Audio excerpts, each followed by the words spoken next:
Vis daugiau žmonių jaučia kvietimą, jaučia energetinį impulsą ir jų intuicija atveda į aš 2.0 bendruomenę.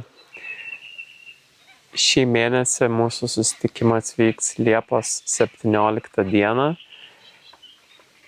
Žmonių bendruomenė, kuri pamatė, kad yra įmanoma gyventi kitaip, yra įmanoma pakeisti save ir kad vidinis darbas, vidinės transformacijos ir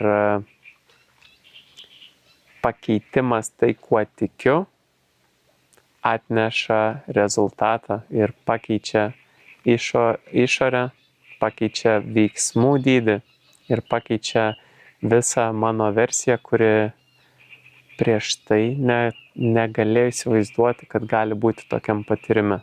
Tai jeigu jauti kvietimą, jeigu jauti subtiliam lygmenį, jog laikas paleisti, kas nebetarnauja, laikas paleisti limitus, tai aš 2.0 bendruomenė School platformoje kviečia tave iki susitikimo ten.